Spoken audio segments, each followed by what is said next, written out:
All right, we will get going. My name is Scarlett Hiller. I'm the franchise partner for Expedia Cruises in West Vancouver. Welcome, everybody. Our travel talks tonight and all of our travel talks are offered to you by 10 Expedia Cruises offices in Vancouver, Vancouver Island, and Kelowna. So there is a wide variety of people from BC. These talks will hopefully provide you some thoughts and ideas for future travel, when it is safe to do so, of course. For those that have not attended a Zoom meeting, everyone is muted. You can choose to show us your smiling faces or not by controlling your video at the bottom of your screen. If you have any questions throughout the presentation, please use the chat feature and we'll answer those questions at the very end of the presentation by both myself and Chaz. On the screen, you will see all of the franchise partners from the various centers. So like I said, there are 10 centers that are participating. Later, 2021, we hopefully will start traveling again. Many people are starting to dream, they're planning and booking their next vacation. Me included. I can't wait to start traveling again. I'm ready to dust off my passport, pack my suitcases, and head off on my next adventure. And hopefully it's a Silversea Cruises adventure. For our teams of travel advisors, we are here to help you every step of the way to plan that next adventure. More than ever, the need for a travel advisor is so important. As a result of the pandemic, travel has become slightly more complicated, but the advisors understand those complexities and will work hard to make your next trip as safe and as seamless as possible. Our consultants understand and are committed to finding you the best vacation options available and the best pricing as well. Expedia Cruises holds lots of different group space, and we can offer our Expedia Extras, which are extra amenities that booking directly with the cruise lines, they can't even offer some of those amenities.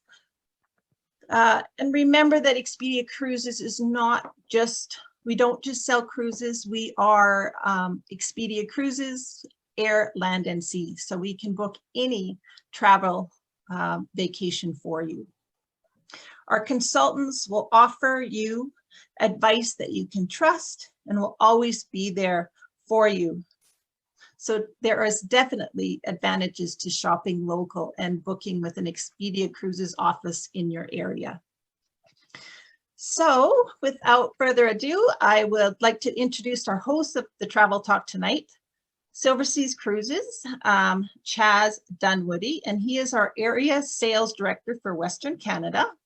And he is here to present, of course, Silversea Cruises and highlighting expedition cruising, the Galapagos, Antarctica.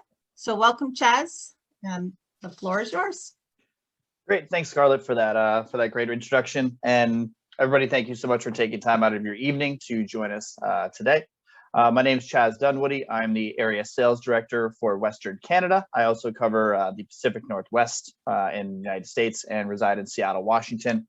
Hope to see you guys sometime soon in person, and we really wish to see you guys on board as soon as possible. But as Scarlett did mention, we are going to be focusing predominantly on our expedition brand tonight, but we did want to focus a little bit on overall the Silversea brand, what differentiates us even in the luxury sector, and really why we're the best cruise line to be looking forward to with our safety measures and making sure that your investment is protected as much as possible.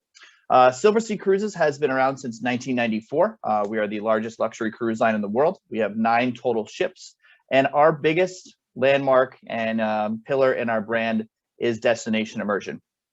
It's kind of silly where people think that our biggest kind of backbone is traveling and where we bring you, just because that's the really kind of the wherewithal of cruising in general. But Silversea visits over 900 destinations around the world. So there's more places that we don't go that are touched by water than that we do visit at this point, basically.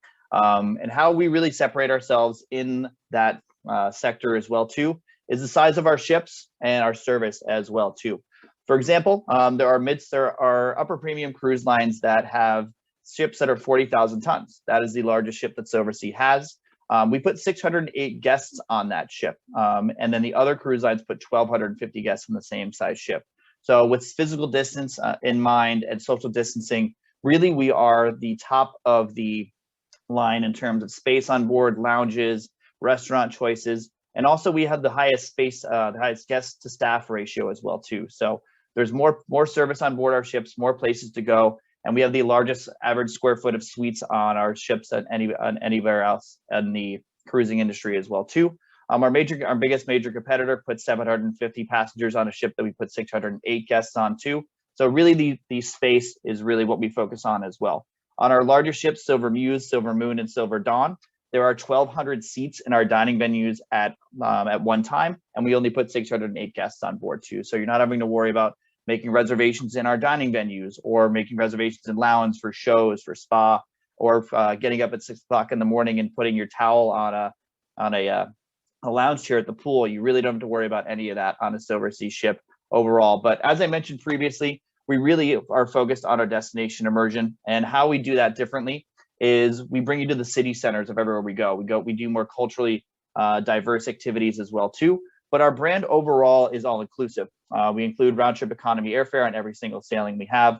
Starting in June of 2022, we are going to be including shore excursions on every single one of our sailings as well. A pre-post hotel night stay, let's say if you're flying into Europe, we will include the pre-night hotel stay. Transfers and luggage handling will be included too. But our staple of our brand, as well as the service on board, is our Butler Service. There is Butler Service in every single one of our suites. And really how that differentiates from a room attendant is the butler gets to know you, does personal touches throughout the trip as well too. For example, once you board a Silversea ship, you actually check in our lobby. So you're not having to worry about going through the major cruise ports and finding what line you go through, taking your pictures, things like that. You actually get whisked right on our ships. Get greeted with a nice glass of champagne by the butlers, then you check in that way. They then lead you to your suites, and we are all suite accommodations on board. There's all ocean view, and about 92% of our suites have balconies at this time as well. But your butler will then show you the amenities of your suite, including your walk-in closet, your pillow menu, and things like that. But my favorite question I've been asked on a Silversea ship the first time when I was on board was my butler asked, would you like me to unpack for you? So you get to maximize your time on board. Then from there, they get to know you and get to know your tendencies. For example, if you're in a cold weather destination like Antarctica, they'll know when you're on a Zodiac. So they can actually, if they've noticed you have been taking baths throughout the trip, they actually have a warm bath drawn for you as you get back to your suite as well too. So it's little personal touches like that that really go a long way. But my personal butler story was when I visited Galapagos about 3 years ago. We ordered mimosas one morning for breakfast, and rather than having the champagne flute with the cellophane cover over the top, my butler actually brought up a bag of oranges, a juicer, and mimosas, and juiced oranges in our room for us and made mimosas that way. So that level of service is on every single one of our ships, for every single one of our suites as well too. So going from the entry level 376 square foot balcony suite all the way up to maybe an 1,800 square foot owner suite, everybody on board is the same. Everybody on board is extremely social, having a great time, and there just to relax and enjoy the service and amazing destinations that we're going to be bringing you to.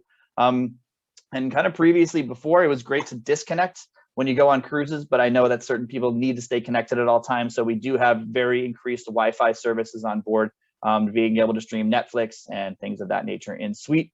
Then on our Expedition brand, we include a Silversea parka that meets you in your suite. All your expedition gear will meet you at in your suite as well too. Zodiac tours are included, and then our amazing expedition team really sets us apart that way. But we'll save that for when we get to those destinations to talk about particularly really how that separates us that way as well too. As I mentioned, we have 9 total ships in our lineup right now.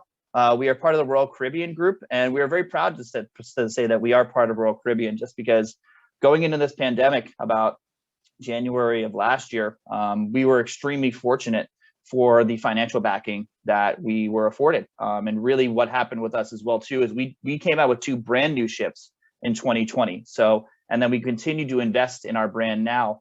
Q1 for 2021 has actually been the most successful quarter that Silversea's ever had. So the pent up demand is now exploding with us as well too. And that's one one thing I really want to reiterate during this presentation, if you are planning on traveling in 2022 or 2023 with Silversea, we really need to start planning now. The reason for that is that increased demand we're seeing from the United States, from around the world, really is filling up our ships very, very quickly. So if you're looking forward, you really need to start looking at things now, just because we want to make sure you're getting the best deal possible. We're not giving you what's left. We want you to choose what you want, where you want to go, and how you want to do it, not forcing you into a small little option as well too. But as I mentioned, we did take delivery of 2 new ships last year, Silver Origin and Silver Moon. We have a very aggressive growth plan under the Royal Caribbean wing as well too. Silver Dawn will be joining us in the fall of this year. Then we have 2 new ships joining us in 2022 as well. So if you're looking for the newest hardware, best places to go, and the most best service and ships in cruising, we really are a great option for you to be looking at in the near future as well too.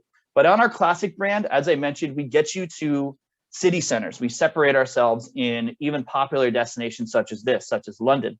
I've personally been to Southampton before. I've never actually experienced this yet, where you see London through a train window for 2 hours, going through the countryside, getting into London, going from the train stations into the city center, then having to take the motor coach back. The best thing with Silversea is you're not seeing Europe through a motor coach. You're not seeing South America through a motor coach. You're seeing it from the actual city centers at all times. With our ships in their low drafts, we make the turn up the Thames, and you will either be docked at Greenwich or under Tower Bridge with Silver Wind and Silver Cloud with our smaller vessels as well too. So this was about in May or June. We sail into London pretty much all summer, and it's an amazing experience. They actually give out Union Jacks on board. Sometimes they ring the bells for us as they go through. And we make the joke that Londoners love seeing our large cruise ship coming through in May and June. By August and September, they're waving something else at us for blocking traffic for 2 hours in London every other weekend. And then other than that too, going into these destinations like St. Petersburg, this really is a great shot here too. So this is where the Russian Revolution started, at the English Embankment. You're 6 blocks from the Hermitage on our ships. And we have a double, if not a triple overnight every single time you're visiting St. Petersburg. The other ships that are visiting St. Petersburg are going to be out at the cruise terminal, which is a 45-minute transfer to this exact spot. So you are getting into the city center. You're spending the time in the port of call, not seeing it, like I mentioned, through a train window, through a motor coach window as well too. The fantastic piece with this as well, if any of us who've been to St. Petersburg, you know how late at night it gets dark. So what you can do here is every single one of our dining venues on Silversea can be served course by course on your balcony by your butler as well too. So what you can do here is have a 5-course, 5-star menu on your balcony in St. Petersburg as the sun setting in St. Petersburg proper. So it really sets ourselves apart as well too. And then lastly, talking about kind of classic destinations, Venice is one of those places that is extremely popular to cruising, but they are banning cruise ships of over 40,000 tons and 1,000 passengers. So Silversea's largest ship is 40,000 tons and 608 guests, which can dock right next to St. Mark's and be right downtown as well. Whereas the larger cruise ships have to be docked at Porto Marghera, which is 6 miles from St. Mark's, which is a $40 cab ride to get you into the city center, which takes an hour. So you're maximizing your time in a port of call that is extremely popular in cruising. And really, this, I think, is the second biggest port in the Mediterranean as well too. So it's really extremely different how we kind of deliver on these destinations too. Then in our backyard, we have a great opportunity to sail to Alaska, from Vancouver to Seward and then Seward to Vancouver. As I mentioned, flights are included. I know we don't have that round trip Vancouver option for a lot of us who are from the Pacific Northwest and Vancouver that we love, but you do have the included flights to get you home. And really how we separate ourselves here is there's only 380 guests on Silver Shadow, 596 guests on Silver Muse, and we leave Canada Place on Thursdays. And if any of us have been to Canada Place on a Saturday or Sunday, you know what managing through 6,000 people getting off 3 major cruise ships is like. So how we separate ourselves here too is we leave on Thursdays either with another expedition ship or with another luxury ship. So once you're going to Ketchikan, there's only 2 ships there with about 1,200 passengers. So you're seeing the last frontier truly as that, not as a major cruise port with 8,000 people getting off large cruise ships here too. Then in Hubbard Glacier, we have a naturalist come on board and talk over the loudspeaker, but we also have National Park Rangers on deck to talk with only the 300 people on board too. So you get that interaction with the experts that you would get on an expedition cruise, similarly on a classic vessel as well too. But as I mentioned previously, we are proud to be announcing that we are returning to cruising this June. We will be requiring fully vaccinated guests to join us in Greece aboard our brand new ship, Silver Moon. 596 guests, all suites, all balcony suites on board, and really have a revolutionary new program called Sea and Land Tasting, uncomplimentary with our 8 dining venues on board the ship of 596 guests. As I mentioned, you really get a lot of variety on board and really just kind of a great amount of diversity, and you really can try new things and really kind of stretch your palate as well, or just get stuff that's very familiar to you too. La Dame is our French style bistro, which has been expanded on Silver Moon. A lot of our travel agent partners generally have had an issue with us previously, just because this venue only holds about 36 people. We've expanded this to hold 100 people on Silver Moon. It also has an outdoor dining venue as well too. We've partnered with Lalique Crystals to design this venue, and they're in about 10 3-star Michelin restaurants throughout the world. And we're taking inspiration from those 10 restaurants and redoing the menu on this ship as well too. If anybody's been on a Silversea ship previously, it's going to get a little bit of a kind of a kick up as well too. La Terrazza is our Italian restaurant. We make our own pastas, sauces, and gelato on board. Given we were initially an Italian company started by a Roman family, really this is a fantastic venue with an indoor-outdoor dining venue as well. The grill turns into hot rocks at night, where you actually get a lava stone put in front of your place setting, where you can grill filet mignons, tiger prawns, etc. That way, kaiseki, your Japanese-style teppanyaki, salt, which I'll talk about in a moment. Atlantide is our version of kind of a main dining room. It's our seafood and chops house, but the menus on our ships rotate every 7 days. So there's 8 venues to choose from throughout the time frame. So I get a lot of questions is, if the menus aren't rotating, how do I differentiate what I'm eating on board?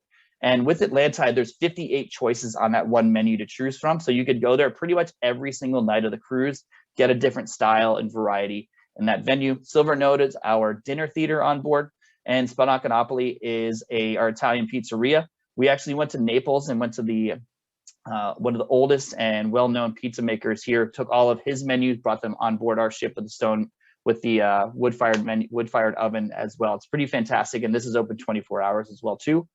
But I mentioned, as I talked about, kind of the highlight with this new ship is our Sea and Land Taste program. This has been described as the most in-depth culinary experience you can have at sea. And really what we're trying to do is bring on local provisions from every single individual port of call we're visiting, and then highlighting that food on ship. So you can go to the market tours, to the wineries, to the areas that you're visiting in Italy or Greece, and then taste that exact food on our ships. And how this has been challenging previously is cruises have always been promising you can eat the local food on board. But unless you have your own galley, there's really no way to kind of execute this program. But rather than talk about this at length, I do have a quick video that goes over this.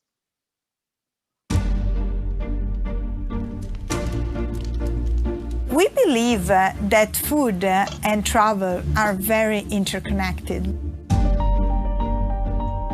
If you really want to feel like you've gone to a place, eating the food and learning about the food culture of a place is the best way for me. SALT, Sea and Land Taste, is a very unique program. It's very different from what the industry has been doing so far. SALT is a new initiative to connect travelers to the places we're visiting through the food and food culture of the world. Silver Moon will showcase an entire ecosystem around culinary discovery. This will consist of the SALT Lab, which is a hub for culinary exploration, SALT Kitchen, which is our new regional focused restaurant, which will change menus as we travel along, and SALT Bar, which will allow us to experiment with new flavors and wines and drinks of the regions we're visiting. I think the real power of a project like this is that we're able to see things in port, and then when we're at sea, we're able to dissect them in a way and really learn how things are made, bring ingredients on board, bring on experts who can give context, teach us how to make things. So we're not just sort of going off and having a meal, we're really having an experience that extends that to when we're sailing.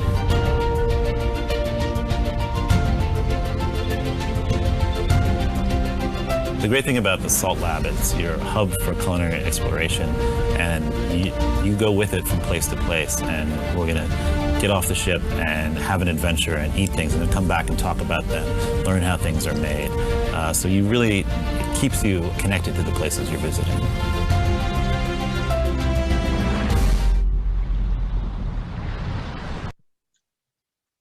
So we can't wait to highlight the Sea and Land Taste program on our return to service, which will start in the Greek Isles. We had 2 itineraries. We now are changing the second one just because we were visiting Israel. We obviously are not going to put our clients in harm's way at this time, but round trip Athens with amazing itineraries to Syros, Paros, Patmos, and the Greek Isles as well. 10-day cruises that alternate. There will be some slight changes in the itineraries as well too. This actually debuted about a month ago, and we actually had a guest book all 90 days of the cruises, and our president Mark Conroy actually called the passenger and said, "Bill, I see that you booked all 90 days. You realize you're doing the same cruise every other time, right?" He's like, "Yes, but I've been trapped in my apartment in New York with my wife for a year and a half, and I think we're going to kill each other unless we go on vacation." So they booked all 90 days, and they're really excited to do that as well too. But we want to make sure that now there is a little bit of a change in the style on board. We are requiring vaccination for all passengers. There is no exceptions for this. That does include children as well. The reason we're doing this is just making sure that we're fully covered in all situations. You will be required to provide vaccination cards prior to arrival. Your travel advisor can do that for you on mysilversea.com. There will be testing before you get on board, antigen testing on board as you're going, PCR testing as you leave as well too. Masks will be required when you're leaving your suite to go to other venues on board, such as the restaurants, lounges, and things like that. But then you can remove your mask once you arrive. We are including shore excursions on this, so you don't have to worry about purchasing additional shore excursions, just because we want to make sure that the excursion operators are following all of our protocols. So they're vetted and made sure that we're using all the contingency plans with them that we have on board as well too. Then I mentioned previously, physical distancing is really something that Silversea offers now, and this will be really focused on when we move forward with these operations as well too. As I mentioned, there are 1,200 seats on Silver Moon for dining at one time, and there's only 596 guests on board. We'll be operating at probably a reduced capacity, around 80 to 85%. That's to be determined at this point too. The crew is being vaccinated with Pfizer vaccinations as well too. So it's a 99 point something percent success rate as well with that too. Our sanitation has been increased to medical grade sanitation. That's going to go all the way from sanitizing your room twice a day, having our crew wearing PPE. And also one thing we even really went further to think about is we actually have hydrostatic mats that you're going to step on as you go back on ship that kills all the germs on the bottom of your feet and your shoes as well too. So we've really thought about everything possible to make sure that you're as safe as possible on board. Then we've increased our air filtration on board as well. Every single suite on Silversea ships has their own HVAC system that shares air out, that pushes air outside. We do not share air between any suites as well. So if you hear anybody coughing down the hall or something like that, we don't have to worry about kind of cross contamination with air on board too. And then with our public areas, the air is filtered every 15 to 30 minutes, depending on the size of that on board. We've increased our medical facilities and our isolation cabins. There's about 10 of them on board our ships with PAs and doctors on board too. If there is a case of COVID, or if you do test positive for COVID, when you're en route or on board, we do include repatriation insurance with our cruises as well too. I know that's a big factor with a lot of our Canadian partners as well. It's really something that we've been focusing on that way too. But kind of getting to what we've been seeing a lot recently is we're seeing clients travel further and longer at this point. So just because we've all lost 2 years of our travel lives. So we're trying to regain those experience. And if you have something on your bucket list, bring it up to right now. Just because we've been waiting so long to get back to normal life, to get back to traveling. So if you have someone you've really wanted to go to, it's really the time to start to plan that as well. And what we've been seeing, as I mentioned, is people traveling longer. And I love highlighting this destination, this trip we're doing, which is our Grand Europe voyage that goes from Athens to Stockholm in March of 2022 aboard Silver Moon. And this is a fantastic itinerary that our destination team developed, where you're visiting 72 destinations in 90 days, and you don't repeat an individual port of call the entire time that you're traveling as well. Given you're on board Silver Moon as well, you're going to have our sea and land tasting program in every 72 one of these destinations. So in Tuscany, you have different styles of food, St. Malo, Southampton, Copenhagen. Really, the menus are going to be changing as you travel as well. So it's a fantastic way to spend 90 days on board our ships. But I mentioned, but as the big focus of today is going to be our expedition style of cruising here too. Silversea visits over 570 destinations in expedition cruising. Our biggest two are Galapagos, which is our #1 product that is booked from Canada, and Antarctica. But there are other amazing destinations out there as well. And really, expedition is kind of more of a psychograph than a demograph as well too, just because if people have the zest for travel, if they're outdoorsy, if they like hiking, if they go snowboarding and skiing, that is a fantastic opportunity. Just because if you hike in Vancouver, imagine hiking in the Kimberleys or the Russian Far East or Vanuatu. It's really a great opportunity to try what you're really passionate about in a remote destination as well too, with the peace of mind that you're with a Silversea style ship and experience on board at the same time. And the activity level on an expedition cruise is pretty varied. We offer either from Zodiac cruising to short hikes to longer hikes to advanced snorkeling, kayaking, and then other opportunities as well in cultural experiences. And I get asked a lot, what level of physical fitness do I need to be at to travel on an expedition cruise? And basically what I say is, if you can walk around the mall, if you can play a 9-hole round of golf, and also if you can lift yourself out of a bathtub. The reason that I say that is in the top middle picture, this is our Zodiacs on which you're going to be taking to every single one of the destinations that we're visiting, because some of these remote ports of call, we're the infrastructure the whole time. You're not going to have ports of call, deckhands helping you off from the port. We're going to have to make sure we're the infrastructure the whole time. So the point when you push yourself out of the bathtub is you need to swing your legs over, sometimes to do what's called a wet landing, and you slide off the side of the Zodiac into about an ankle deep of water, and then you make your way to the shore that way as well too. And our expedition staff is really our biggest feather in our cap. With the new amount of expedition tonnage that's come into cruising, how we're separating ourselves is we are relying on what's made us the top expedition cruise line in the world for the last 13 years. We're relying on these amazing expedition leaders who are double PhDs in some of their fields. And the greatest thing about them is a lot of them are doing scientific research when they're on board ship at the same time. So they'll be studying marine biology or geology or botany or ornithology when they're on ship, and then sharing that experience with you on the Zodiacs that you're with them, or in the expedition lectures at sea after when you're done every single day on with that certain port of call that you're visiting. So how we really separate us, as I kind of keep reiterating this, is we have the most expedition guides to guests of any cruise line in the world in expedition. So we have the smallest groups, we have the most contact, and the most amount of interaction, and that's really what it's all about. And we will never have a helicopter. We're never going to have a submarine, just because the organic experience you get on an expedition cruise is talking to these people and finding out what you're looking at and how they really kind of differentiate. You can go to an expedition destination with 10 different expedition guides on your Zodiac and have 10 different experiences just because of the level of expertise they have. It's pretty phenomenal what you're going to be out learning from these passengers, from the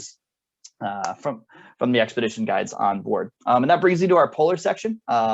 Silver Explorer, Silver Cloud, and Silver Wind are our polar ships. And you can see kind of the evolution of Silversea expeditions. Silver Explorer was the first ship that we bought in 2008. And then we are now in 2022. So we're in our 15th year of expedition. And these ships have kind of evolved as we've gone. So Silver Cloud was the first ship Silversea came out with in 1994. She went through a $75 million refurbishment in 2017 or 18 and became the first polar luxury ship that we have. And the reason we called it that is it has all the amenities of a classic cruise ship, but with an expedition style as well too. So 240 guests, 28 expedition guides, 28 Zodiacs on board, highest space to guest ratio in cruising, and also the highest expedition guide to guests in cruising as well too, bringing you to amazing destinations like the Antarctic. On these ships as well too, we've integrated our public areas to be photo studios. So if any of you are photography buffs, you can rent DSLR cameras, look at different lenses, take classes on editing. And I did this on my trip to the Galapagos. I bought a big fancy DSLR camera. I had no idea how to use it, went down there. And in the first 2 days I was there, my pictures were terrible. I had no idea what I was doing. And I took one of these classes and they taught me about framing and lighting and things like that. And now I have 4 of those pictures framed in my house. So it's really one of the crowning achievements and really one of the kind of hidden gems we have on our ships as well too, is in terms of our photography and videography program. In the evenings, you will have an expedition lecture, which will recap everything you saw in that venue that destination that day. And then we'll offer they'll list the opportunities for going to shore the next morning. So generally you'll have a Zodiac cruise, a short walk, a longer hike, kayaking, or if you're a warm weather destination, you can go snorkeling as well too. And this is where you learn about what you saw that previous day, and really a great opportunity to do that. And I mentioned previously, we have this great photography program. This is kind of showing when you're on a Zodiac, kind of the expedition guides and the photography experts showing how the lighting and aspects work on board and on Zodiac as well too. And this is going to be an example of how our operation works in Antarctica. This is my colleague's actual personal photos. And I really want to highlight the amount of people on board the Zodiac and also the interaction with the expedition leader right here. Everybody does have their matching parka that meets you meet you in your suite upon arrival. And this is really what it's all about when it comes to expedition destinations. This is in Salisbury Plain. And it's really amazing going to these destinations just because a lot of these destinations have been untouched by human life. Antarctica, the Galapagos, the Arctic. So these animals that are there aren't scared of you whatsoever because they've never really been hunted by human life. So if you you'll jump up the Zodiac right here and you'll stop right in the middle of these penguin colonies, and they actually will run into you, fall onto you just because they think you're another penguin. And this picture is really great just because you can see the sea lions behind the Zodiac following us up to shore. But then when you kind of get the vista of this as well too, you see the overall giant scope of what you're seeing here as well. In Antarctica, we know where all the breeding grounds are for the king penguins, for the chinstrap penguins, and the 9 different types of penguin species you'll see on our 18-day voyages as well. And then really just kind of seeing the serene nature of this as well, and the kind of powerfulness of this destination. And how Silversea expeditions work, it's an all-inclusive package, including charter flights, pre-night hotel stays. So for Antarctica, you'd fly from Vancouver or what have you into Santiago, have a pre-night hotel stay, have an early morning flight the next morning and down to either Ushuaia or Puerto Williams in Chile, board your ship, and then go from there too. So it's really all, and then on the way back, you'll fly back to Santiago and have flights back that way too. I mentioned previously we include economy airfare, but we have business class upgrades as well too. To Antarctica, to fly on business, it's $14.99 Canadian each way. So it's really a fantastic deal. And then when I mentioned Europe previously, it's $8.99 Canadian each way to get over there as well. And then with Antarctica here too, really seeing the ice forms and doing some ice cruising here too. And this is a quick video on the destination overall. Adaptability and flexibility are key elements of expedition cruising. We don't have such a set itinerary as such. We're not guaranteed to go to a particular place. It all depends on weather conditions. I work closely with the captain on this, looking at forecasts for the upcoming days and how it will affect our itinerary, whether certain areas need to be avoided, whether we need to look at plan B, C, D, and also down in the Antarctic then on ice charts, whether ice comes into play or not as well. I keep coming back to Antarctica, I suppose, because of the rewards that it gives us. It creates huge challenges, to operate down here, and you never know exactly how it's going to work out, but it always does. You always get this amazing experience at the end of the day, and to see just the reaction of the guests that we have down here, see just how much fun and enjoyment they're having the whole time. It's just incredible.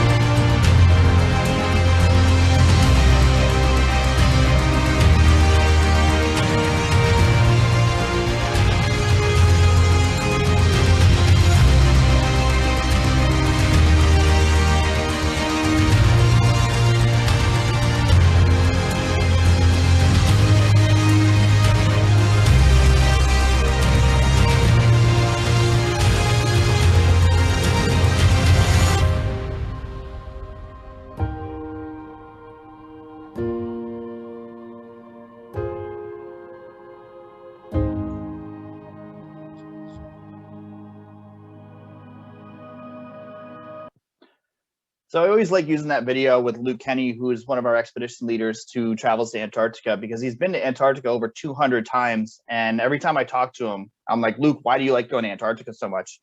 He's like, because it's completely different every single time you go. So it's really a fantastic opportunity. Silversea travels to Antarctica from late November to the end of February. The reason we do that is it's the prime time season to go. December is much more kind of pristine and kind of untouched snow.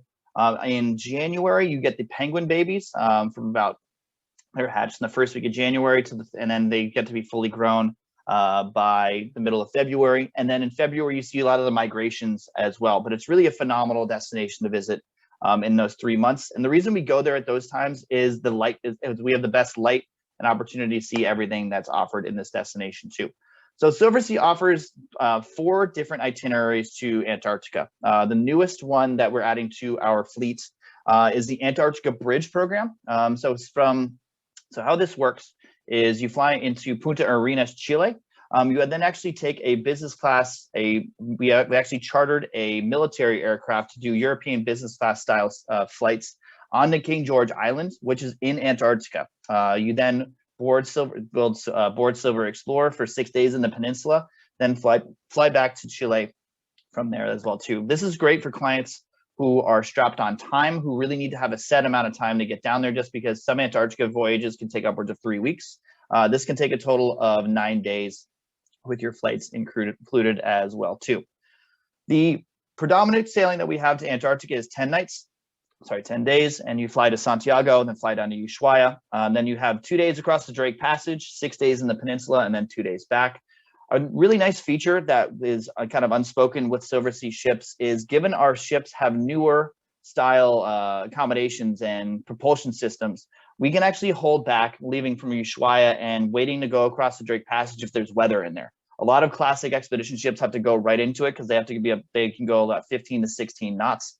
Ours can travel about 23 knots overall. So we can get through the Drake Passage in about roughly about 18 hours, when it takes them about a little over 24. So we then have the flexibility to miss storms and not have the extreme motion that you can experience in this destination as well. Then shifting gears a little bit, our Arctic and Greenland sailings are something that really are a little bit different, but also a really great focus for our polar destinations as well too. So how this differs from our Antarctica trips is, in the Arctic, it's similar to a safari, where you need to go find the wildlife. You need to go find the polar bears and see where they are. You average about 4 to 7 polar bear sightings on a 9-day trip. And the reason for that is kind of the ice formations, where the wildlife is and where the hunting grounds are. We kind of know generally where they should be, but sometimes it does differ a little bit as well.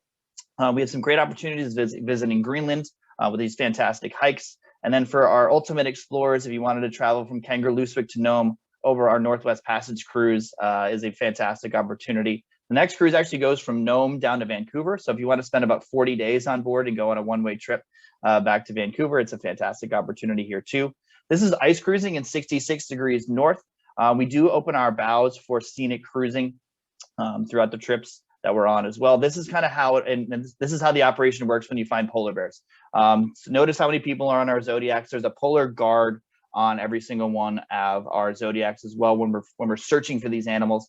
And really kind of the interesting part with the Arctic and any expedition is, if there's a polar bear sighting or a narwhal sighting or walruses off the ship, let's say at 6 o'clock in the morning, we'll drop the Zodiacs right then and make sure that you're not missing any of the highlights throughout the trip, regardless of timing. So my colleague Rachel actually took this picture herself, where they tracked the polar bear for, they saw him hunting in the water. He pulled a seal out of the water, then walked for about an hour, and then took a nap, and then came back. She said it was an absolutely breathtaking experience and something that she'll never forget.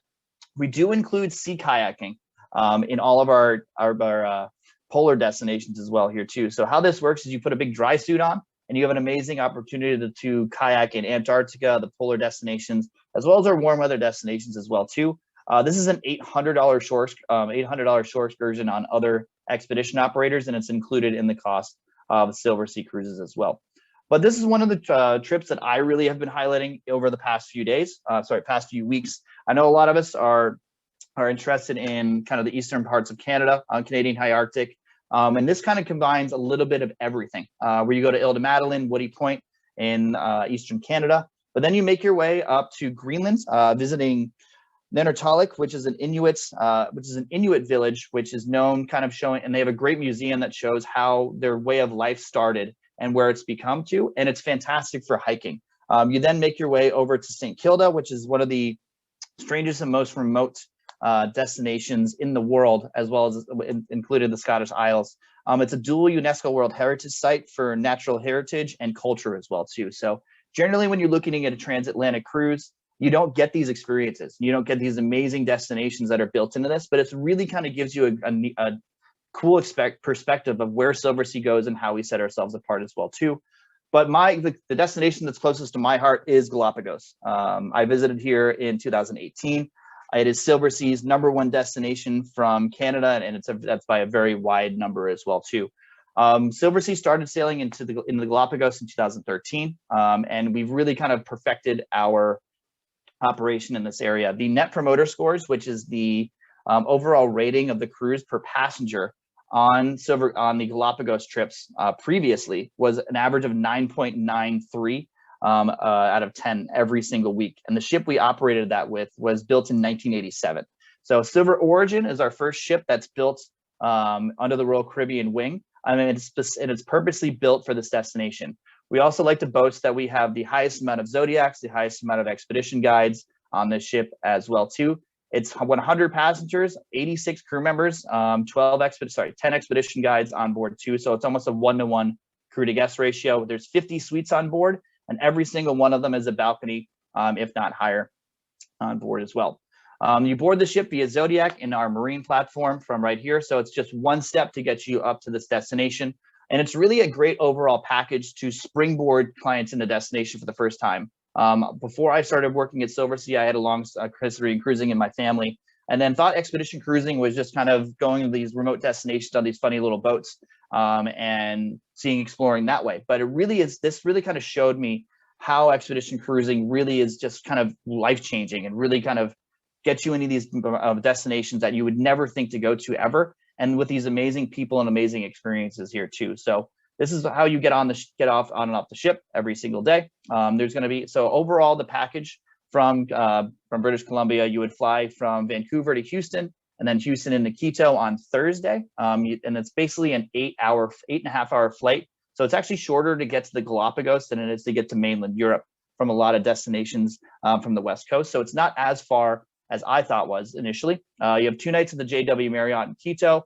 Breakfast is included every morning. We do a city tour of Quito on Friday. Then you have a flight out to the Galapagos on Saturday. You board the ship directly. Then you start your expedition trip in Galapagos. And we have a 7:30 landing in the morning, which generally is a longer hike. We then have another morning landing at 9:30.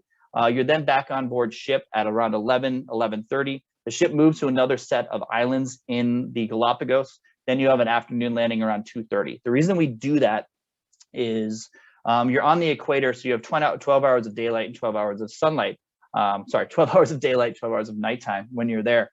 And the sun is extremely intense. So the temperature generally ranges from about 70 to 85 degrees Fahrenheit. The water temperature can fluctuate depending on the year that you're going there. But you want to make sure that you have a hat that covers your neck, and also kind of a ton of sunscreen and UV proof clothing as you're down there as well.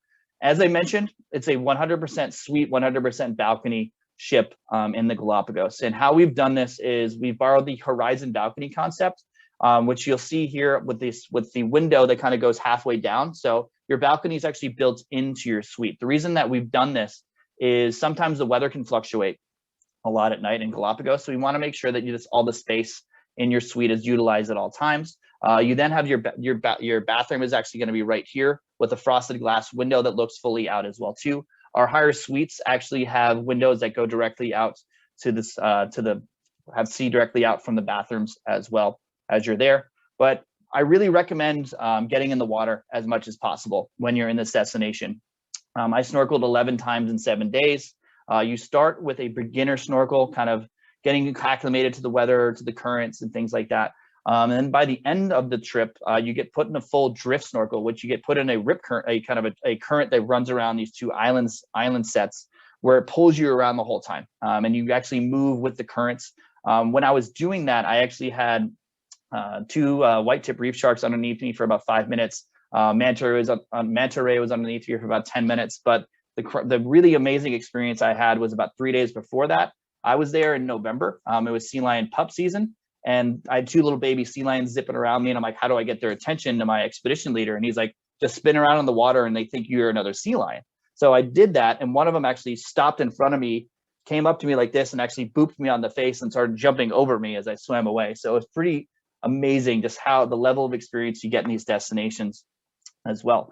This is kind of an example of kind of the kind of remote nature of these islands. It has a ton of variety in terms of what you're seeing, the topography, the kind of variety on board and off the ship as well. We're going to skip that because we're going a little bit over on time.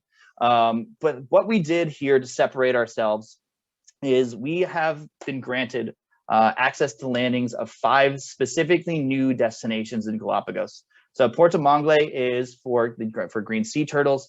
You can go to Puerto Moreno for swimming with penguins, sea lions, and things like that. Bahia Borea is a nesting site for green sea turtles. Santa Fe for the largest iguana in the Galapagos. And then Cereburo is really kind of a great opportunity to kind of end your trip before you're heading back to Cristobal that way too. One of the aspects that we had of this previously is we had a north central itinerary and a western itinerary. We've combined both, where you get the north central bird watching and also the sea lion and then the snorkeling opportunities in the western Galapagos as well. And this is kind of the itineraries that I was just mentioning. San Cristobal to Baltra and Baltra to San Cristobal. We will be resuming our Galapagos operations in June. It's June 19th is the first trip. You need to be fully vaccinated at that point to join us as well too. So it's a great opportunity. We're really excited to be getting back to one of my favorite destinations in the world. But I do want to highlight a few of our off the beaten path destinations before we end, as we're talking about expeditions here too. We have an amazing opportunity to do an expedition up the Amazon River. And a lot of cruise lines do Amazon and something that's a little bit different. But with Silversea, you're going to be spending 12 days on the Amazon. So we're dropping Zodiacs, going up tributaries. Do have some quick notes here. So going to Furo dos Botos, seeing Amazon dolphins, and then going to Rio Guajara actually is a huge tributary where these cows are on the bottom left-hand side, and it's completely untouched by the outside world. And it really shows how these cows drive their whole economy, whole way of life. And it's really pretty amazing the level of opportunity you're getting here, seeing the amazing wildlife and cultural experiences that you can only get on an expedition cruise going to the Amazon. That's really going to set ourselves apart that way. The South Pacific, this is something that I've always really looked forward to. Melanesia and Polynesia. Obviously there's the amazing beaches here too, but the expedition aspect is you actually get to snorkel with humpback whales, and then going up into the jungles and seeing the wildlife. And this destination is pretty incredible as well. Going to see the Champagne Beach in Vanuatu is something that's really highlighted in this destination. The biggest, outside of Galapagos, the #1 booked expedition that we have is Papua New Guinea. The reason for that is it's extremely unique to go to these off the beaten path cultural people who have been completely untouched by the outside world. There's about 1,000 dialects on the island of Papua New Guinea that we are going to be bringing you up to the highlands with the fire dancers, going to see the mudmen as well too. So if you're interested in kind of a cultural really just kind of seeing how people really live in a different style of life. This is a fantastic opportunity. And this is, I mentioned, the fire dancers that we go to at night, and really kind of just having these amazing experiences in these expedition destinations. Africa and the Indian Ocean, I actually just applied to go on this cruise yesterday. This is absolutely incredible. I'm going from Cape Town to Zanzibar, basically kind of seeing every kind of zone in Eastern Africa. Going to Richards Bay, which is the gateway to safaris. Going to Nosy Komba, which you can see lemurs. So Aldabra in the Seychelles also is the largest atoll that has more giant tortoises on it than in the Galapagos. And then going to Lake St. Lucia for the largest hippo colony in Africa as well. So it's really kind of something that's really different, and that doesn't come to mind when it comes to cruising, but it's really a fantastic opportunity to try something new and different. This is in the Seychelles in Aldabra, one of the largest atolls in that destination here too. And then lastly, before closing here too, this is something that I've loved talking about recently. Colombo to Sri Lanka, going to Gunung Lusur National Park, which is an orangutan sanctuary. You also get to visit Port Blair, which has the largest, which is known to have the Kalapani prison, which is a British exile prison. So it's the history that you get here is pretty fantastic. And then the Marquis Archipelago is one of the last untouched versions in Asia as well too, in Myanmar. We are monitoring the situation in that country. We did have to change a few of our itineraries in 2021, but we do, as I mentioned previously, we really do win a ton of awards. I know I've been talking for a lot of time, so I'm just going to wrap this up here, guys.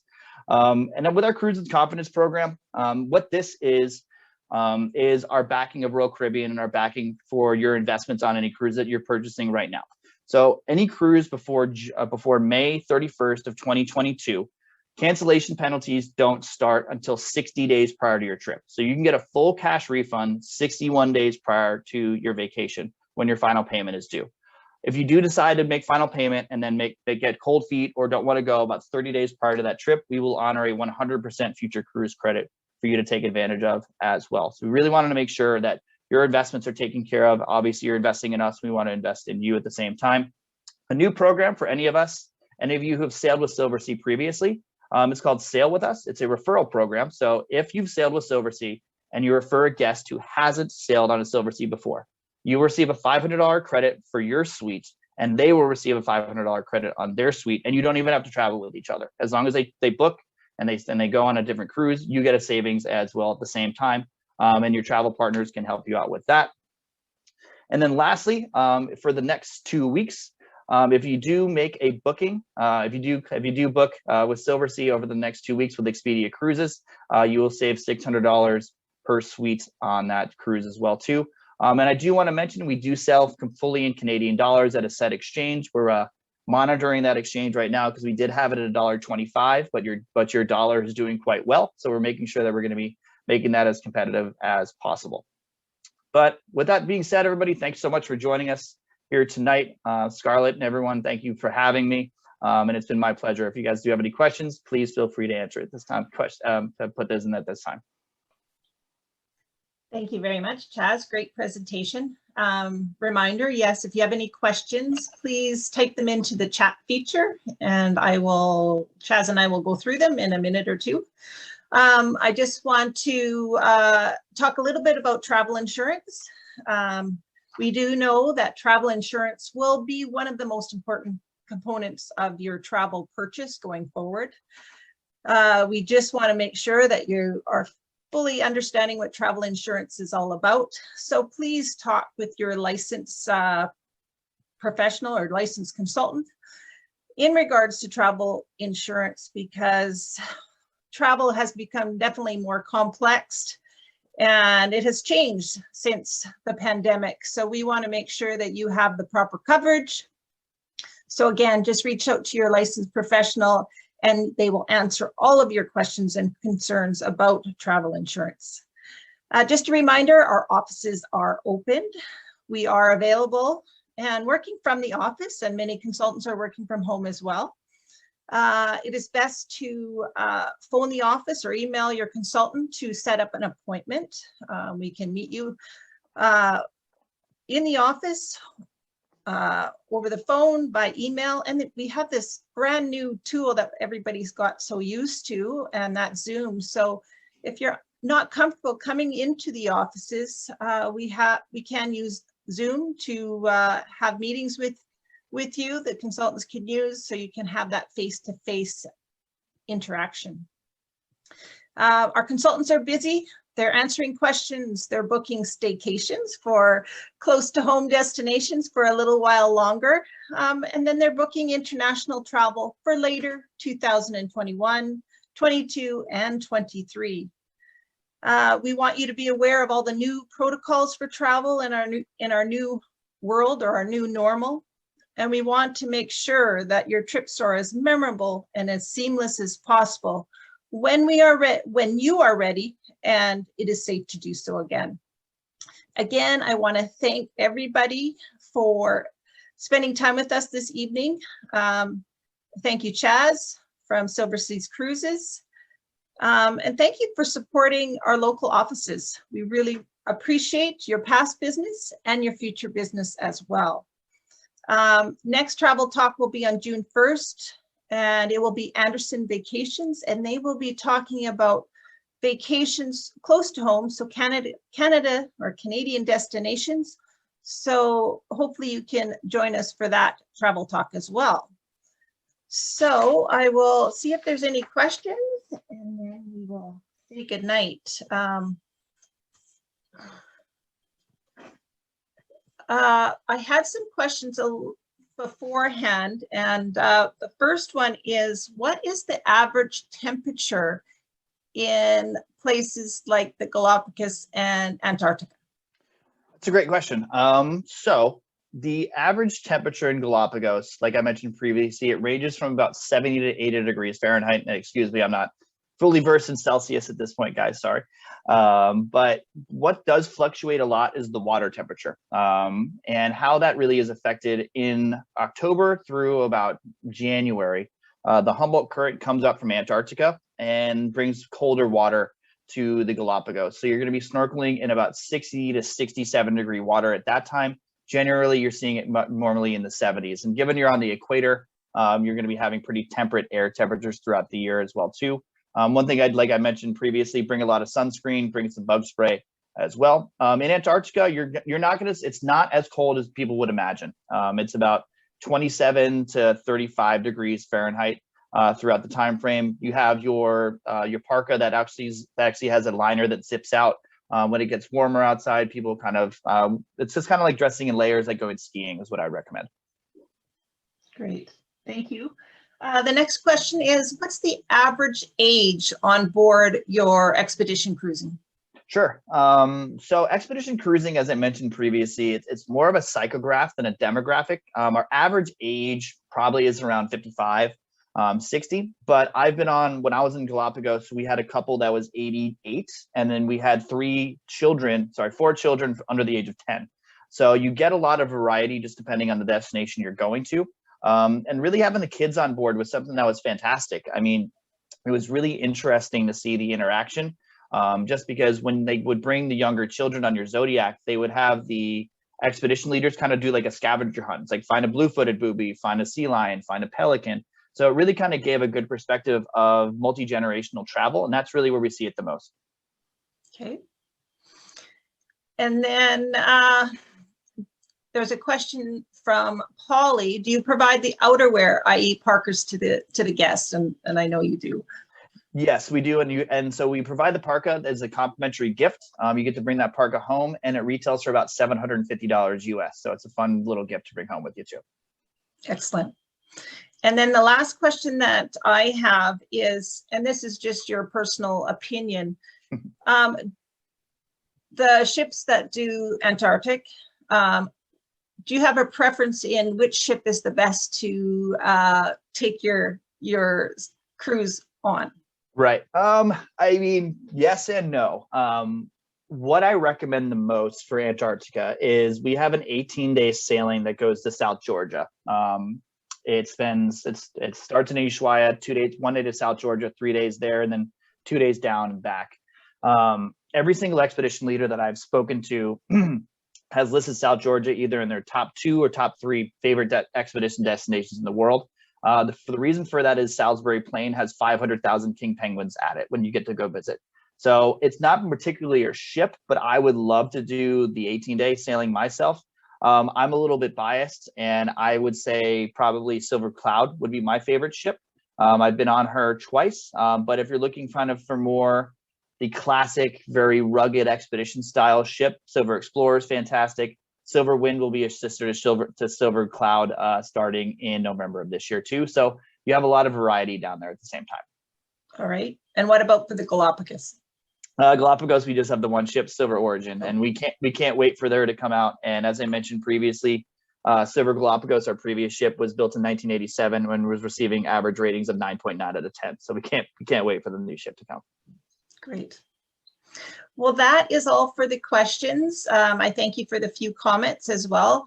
Again, thank you, Chaz, for the great presentation, and thank you to all of our guests for attending our Tuesday Travel Talks, and we look forward to seeing you on our next Travel Talk again on June 1st. So good night, everybody. Thanks so much, everybody. It's been my pleasure.